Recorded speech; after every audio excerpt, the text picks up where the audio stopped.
Hey, what's up, guys? It's the L7C bringing you another Yu-Gi-Oh!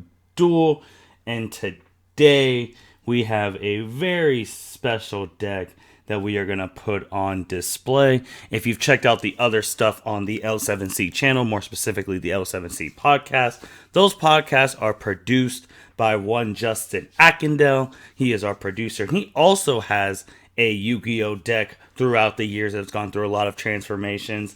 And today we have Justin's Elemental Hero Neos deck on full display. Justin has been playing Neos since, gosh, as long as I've been playing Dark Magician and Blue Eyes. So 8, 10 plus years, something like that. And he is a master of the Neos. So we're going to use his deck today. It hasn't been shown on the channel, so we want to show our producer some love. So we're going to showcase it and see what we can do. Currently, right now, you saw me do the Rhoda to get the Neo Space Monster. We're looking to see which one we're going to special summon, if we're going to do Aqua Dolphin, so that we can see his hand. That's what we do. We do Aqua Dolphin, we discard the Grand Mole, see the Lightning Vortex, then see his monster. We see the Destiny draw. We're like, oh, is he playing Destiny Heroes? That would be cool. And then he loses 500. That'd be cool that the first deck that we get to see Justin's deck go against on the channel is a Destiny Heroes deck. As anyone who watched Yu-Gi-Oh! GX, Jaden had the Elemental Heroes and the Neo-Spacians, while Aster Phoenix had the Destiny Heroes. And those two had a pretty good rivalry. They went 1-1 against each other. Aster is one of the few people who actually beat Jaden in the show. And he beat Jaden so bad he had to go to space to go get the Neo-Spacians. And then their rematch, Jaden was able to beat him with the new form of fusion that he brought from space, Contact Fusion. So we made our sold to add the Stratos to the hand. We set the Generation next, and then we end turn. Not that big an imposing board, but it's our first turn. We're getting accustomed to using Justin's deck again. So we're going to see what he's doing. He's doing Destiny Heroes. We feel pretty confident in our back row because we can activate it. We get to draw a card. We draw Prisma, which is fantastic in any fusion deck, especially Heroes. It's asking if we want to chain anything. We're just like, nah, we're good on that notion.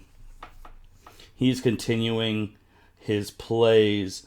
And we can always activate the next, where we can special summon any number of monsters with different names from the hand or grave that are Neo-Spacian or Elemental Hero Neos, but their effects are negated. That card is so good because A, you could also activate it from the hand, and B, if you activate it on your turn, it's a great way to contact fuse into the big monsters.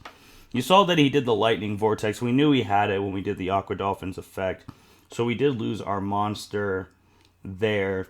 We're seeing if we're in the potential of getting OTK'd. Right now, we are not. He only has one monster in attack mode. It only has 1,600. So we can take this hit and then get to our next turn, flip over next. So he attacks with 1,600. We're like, no, we're just going to take that hit.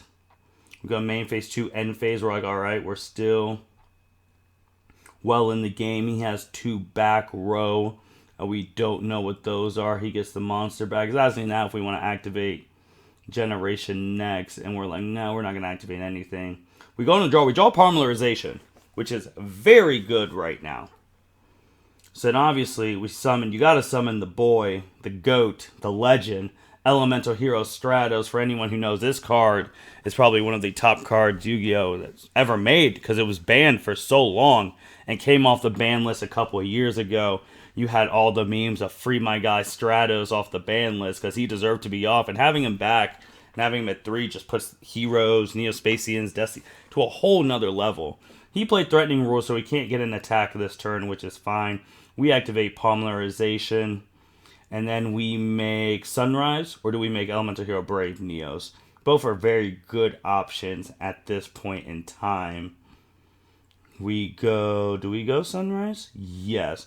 So we go Sunrise. We use the Stratos and the Neos to make Sunrise. With Sunrise's effect, we get to add Miracle Fusion to our hand. And then with Neos in the grave 2, we have a big next play if we so choose to do it. And the fact that we can't attack this turn, we don't want to overextend, so we just click end turn.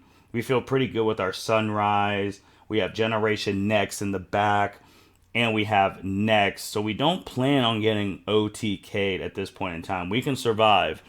He's adding polymerization for himself. This is what hero decks do. They fuse.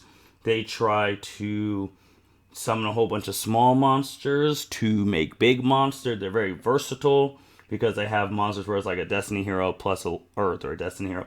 Things like that. He summons the XYZ Dark Rebellion Dragon, and that's not the greatest thing right now because he detaches 2. There's nothing we can do about that right there. So it cuts our attack in half, and then he gains that attack, which is fine. He attacks into it. We're just like, nope, we take 2,500. Then he attacks with 1,200. We're like, yes. We do Generation Next. And then we're looking for a monster of who we can summon. Since the life point difference is so big, we have access to basically a lot of our monsters. So we actually special summon Stratos from the deck straight to the field to protect ourselves from that hit. So then we go main phase 2. And we draw Neos Fusion. And we have Neos Fusion, Miracle Fusion, and Next. And we have Contact Gate and Prisma in hand. So we have a lot of things we can do right now. It's asking us if we want to activate anything. No, we get to draw a card. We draw a Blaze Man. So the first thing, we're reading our Neos Fusion, thinking if we're going to do that first, or if we're going to do Miracle Fusion first, or we're going to do Next. It's all of, we activate Next, and we bring back all 3 of them. Aqua Dolphin, Grand Mole, Neos, all from the grave. All their effects are negated, but that really doesn't matter because with those, we're trying to contact fuse. And we're seeing who we want to contact fuse with. We can make the Aqua Neos, or we make it the Grand Mole Neos. But then we cancel that. We're looking at our hand. We still have another legend in this game that people just still underappreciate. Elemental Hero Prisma. So then we're looking to see who we want to send to the graveyard. And we decide to do that. So then we send the Flare Scarab there. So then, now we have access to our triple contact fusions, which is freaking crazy. So now we do Neos, Aqua Dolphin, Grand Mole, and Prisma. That's a 4-monster contact fusion. And then we make Elemental Hero Cosmo Neos activate his effect. Where if you're just working at that, activate it for the rest of your turn. Your opponent can't activate cards, and also your opponent cannot activate cards they control. So basically, he's locked out with our monster with 3,500 attack. Once per turn during the end phase, shovel this card into the extra deck, and if you do, destroy all cards on your opponent's field. So we just basically just locked him out, and we're like, oh, we're not done. Then we activate Miracle Fusion. We could make Divine Neos if we really wanted to, but we decide then to make Sunrise, because we're trying to go for game here. This is what Heroes decks, they have such explosive plays. Then finally we play Neos Fusion, one of the greatest cards that came to Neos. So we send the Neos and the Rainbow Dragon from the deck to the grave to summon the almighty Rainbow freaking Neos, activate his effect, send one monster we control to the grave to send everything. We have Rainbow Neos, The Shining, Cosmo Neos. We're waiting to see what he can activate, to see if he can do anything, but he basically just loses. We're losing both 1,000. I lose 1,000. He loses 1,000 again. But then we attack, and that is GG. Welcome to the producer's deck.